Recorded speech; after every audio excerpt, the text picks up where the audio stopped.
Dear students and my dear friends, आज मैं ना तो किसी कोर्स के बारे में बात करने वाला हूं, ना ही आपको किसी टॉपिक के बारे में कोई लेक्चर देने वाला हूं।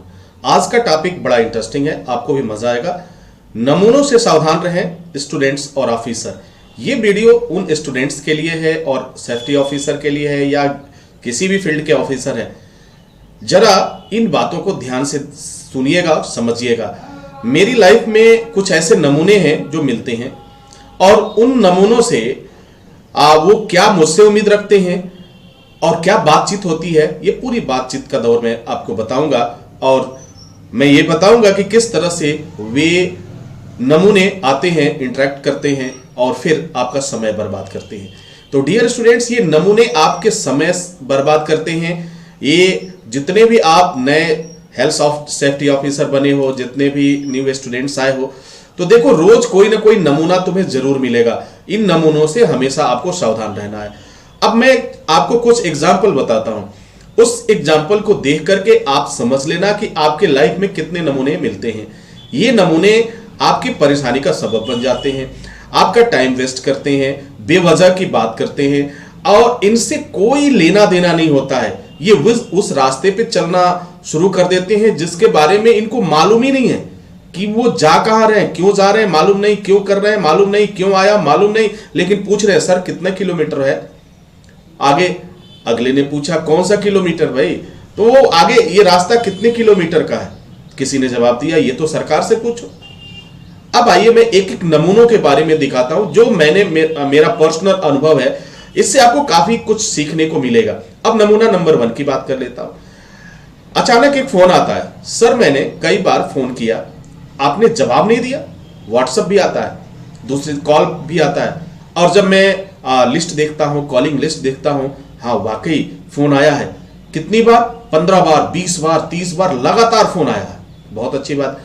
जब मैंने टाइम किया, हाँ हमने सर आपने फोन तो किया है लेकिन बात नहीं हुई सर। हाँ सर बात तो नहीं हुई सर, ये देखिएगा ये टाइम इसमें।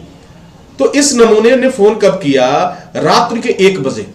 सोचो ये कितना पढ़ने में तेज लड़का है, कितना स्टूडेंट्स होगा। अब स्टूडेंट्स कहूं या ऑफिसर कहूं, वो तो आते हैं क्योंकि पहली बार मुलाकात होती है। रात के 1 बजे लगातार यह बंदा फोन किया जा रहा है, उसे जवाब नहीं मिलता है। बात तो सही है, जवाब मिलना चाहिए। इसे मैं नमूना न कहूं तो और क्या कहूं। चलिए अगले नमूने के बारे में बात कर लेते। एक है नमूना नंबर 2, सर मैं कौन सा कोर्स करूं। मैंने पूछा कि सर आपकी पढ़ाई लिखाई कहां तक है।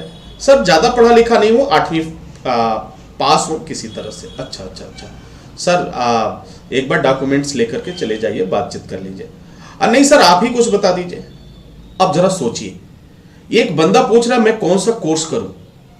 जब उससे पूछा जाता है कि आपने पढ़ाई क्या किया है तो किसी तरह 8वीं पास है। अब उसे किस तरह से बात किया जाए? अगर उसे बात किया जाता है कि सर वहां चले जाइए, वहां अपने डॉक्यूमेंट्स के साथ जाइए, बातचीत करिए, तो फिर उसे नहीं सर आप ही बता दीजिए। और ये भी कॉल कब आता है? ये कॉल आएगा आपका 7 बजे, 8 बजे रात में आएगा। चलिए ठीक है। अब आप खुद समझ सकते हैं कि जिसको आप खुद नहीं मालूम है, आप एक ऑफिसर के कोर्स की बात करते हैं और जहां पे जो है हाई स्कूल पास होने के बाद ही सारे कोर्स चल रहे हैं, वहां आप फोन करते हो और फोन करते हो मैं फेल हूं या पास हूं, किसी तरह से पास हूं, इट मीन समझ सकते हैं। तो ये नमूना नंबर 2, जिन ऐसे लोगों से मेरी मुलाकात हमेशा होती रहती है। अब मैं बात करूंगा अगले नमूने के बारे में, नमूना नंबर 3, सर कुछ बताइए मुझे कुछ पता नहीं है। फोन आता है, सर कुछ बताइए मुझे पता नहीं है। सर क्या बताऊं, किस कोर्स के बारे में बताऊं, कोर्स का नाम तो बताइए सर। सर वैसे तो कुछ मालूम नहीं है, आप अपने कॉलेज के बारे में बता दीजिए, आप अपने कोर्सों के बारे में बता दीजिए, मैं सुन रहा हूं। माफी चाहते हैं सर, इस तरह की जवाब तो नहीं है मेरे पास, आप कुछ बताएंगे तब। बहुत सारे कोर्सेज है, किस कोर्स के बारे में बताऊं? तो वो है जो बता दीजिए, जो है बता दीजिए।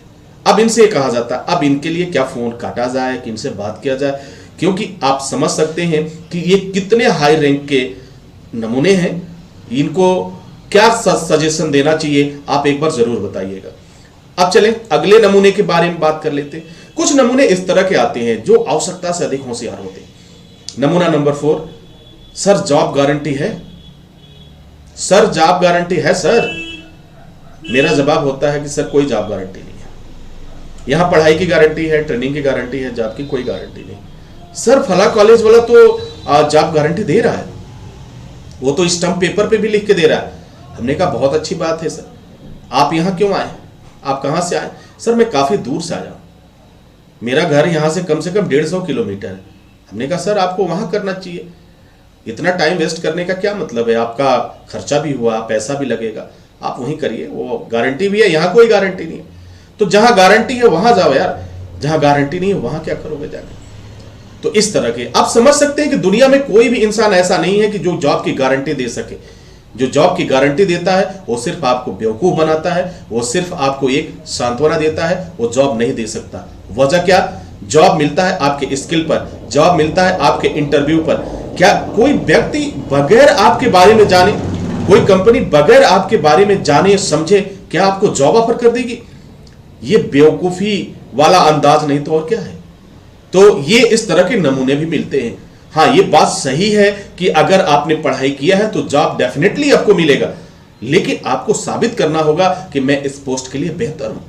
उसमें भी सेफ्टी ऑफिसर की बात होती है, फायर सेफ्टी ऑफिसर की बात होती है, इलेक्ट्रिकल डिपार्टमेंट की बात होती है, इलेक्ट्रिकल इंजीनियरिंग की बात होती है। और इसमें गारंटी दुनिया का, मेरे ख्याल से जो मेरा व्यक्तिगत अनुभव है, शायद अगर कोई आपको जॉब की गारंटी देता हो तो मैं उसके बारे में नहीं कह सकता हूं। वैसे उनका पता जरूर बताइएगा, ताकि मैं एक बार जरूर कहूंगा कि भारत के प्रधानमंत्री मिले, ताकि भारत से पूरी बेरोजगारी खत्म हो जाए और फिर किसी को कोई प्रॉब्लम न रहे, क्योंकि वो गारंटी देते हैं।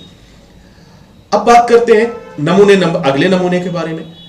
अब नमूने की बात देखिए, अगला नमूना नंबर 5। ये 5 नमूने मेरे पास जितने लोग टकराते हैं, सर मैं अगर बताना शुरू कर दूं तो 24 घंटे कम पड़ जाएंगे इन नमूनों के बारे में बात करते करते। सर मैं कॉलेज पर आया था लेकिन बंद है। अच्छा सर, कॉलेज पे गए आप, बंद है, क्या टाइम हो रहा है सर? सर इस समय 7 बज रहे हैं। अच्छा 7 बज रहे हैं, शाम को 7 बज रहे हैं, सुबह हो रहा है सर? नहीं शाम क्या समय है सर? अच्छा। आज दिन कौन सा है सर? तो सर आज तो संडे है, रविवार है। हम माफी चाहते हैं सर, कॉलेज तो रविवार को बंद रहता है। आप सोमवार को अगर जाएंगे 7 बजे तो सोमवार को भी बंद मिलेगा, पूरे सप्ताह जाएंगे तो बंद मिलेगा, क्योंकि कोई भी ऑफिस का एक निश्चित टाइम होता है और एसएसटी इंस्टीट्यूट 9 बजे से 2 बजे तक ही काम करती है। अब इन्हें नमूना न कहें तो और क्या कहें सर? ऐसे नमूने जो हैं वो आपके लिए सिरदर्द बन जाते हैं। तो मैं आपसे ये गुजारिश करूंगा, आपसे मैं रिक्वेस्ट करूंगा कि ऐसे नमूनों से आप बिल्कुल सावधान रहिए। ऐसे नमूने सिर्फ आपका टाइम वेस्ट करेंगे। ऐसे नमूने बेवजह, क्योंकि इनका कोई मकसद नहीं है, ये लोग मकसद विहीन है। अब ये क्वेश्चन होता है कि आखिर इस तरह की बातें क्यों होती? तो अगर आप बात करेंगे तो आपको ये समझ में आएगा कि ये सभी लोग का कोई लक्ष्य नहीं है, ये खुद ही भटके हुए हैं और इनको कुछ मालूम भी नहीं है। अब बात करें, कुछ लोग जानबूझकर बेवकूफ बनते हैं और वो क्या कहते हैं ना कि टाइम वेस्ट करने वाला काम, चलो कुछ मजे लेते हैं, चलो कुछ बात करते हैं, ये अंदाज होता है। और कुछ तो कंपटीटर होते हैं, उनका कुछ अंदाज भी इस तरीके का होता है कि चलो कुछ बेवकूफों वाला अंदाज लेकर चलेंगे तो शायद हमारे लिए काफी फायदेमंद होगा, काफी बेहतर होगा। तो डियर स्टूडेंट, जितने भी आप हैं एसएसटी से जुड़ चुके हैं या फिर बाहर के लोग भी अगर इसमें देख रहे हैं तो उनके लिए भी काफी फायदेमंद साबित होगा। प्लीज इन नमूनों से सावधान रहिए। ये नमूने आपके सिरदर्द हैं और ऐसे सिरदर्द के लिए एक ही इलाज है, आप या तो इनको ब्लॉक कर दो, इनका रिपोर्ट कर दो, ताकि पूरी लाइफ में फिर ये आपसे कांटेक्ट न कर पाए और फिर उन्हें थोड़ा सा मेहनत लगे कांटेक्ट करने के लिए आपसे। आई होप कि इन नमूनों की सीरीज से आपने बहुत कुछ सीखा होगा। मेरा मकसद सिर्फ बताना था, मेरा मकसद ये था कि मैं बताऊं आपको कि किस तरह से मेरा सामना ऐसे नमूने से होता है। तो डियर स्टूडेंट्स, अगर आपके साथ भी इस तरह की स्थितियां हो रही हैं, आपका फील्ड अलग हो सकता है, क्योंकि मेरा फील्ड एजुकेशन का है, तो मेरे पास जो आते हैं वो नमूने एजुकेशन के फील्ड के होते हैं। आपके पास भी होंगे, अगर आप साइट पे हैं तो साइट पे भी तमाम तरह के नमूने आएंगे। इन नमूनों से जरूर सावधान रहिए। ये नमूने आपके लिए मुसीबत का कारण बनते हैं। दुनिया के सबसे बड़े हजार्ड हैं, दुनिया के सबसे बड़े खतरे ये नमूने हैं। इन नमूनों से जरूर सावधान रहें और फिर देखिएगा कि आप काफी सुकून महसूस करेंगे। Wish you all the best. Thank you for watching, thank you for learning.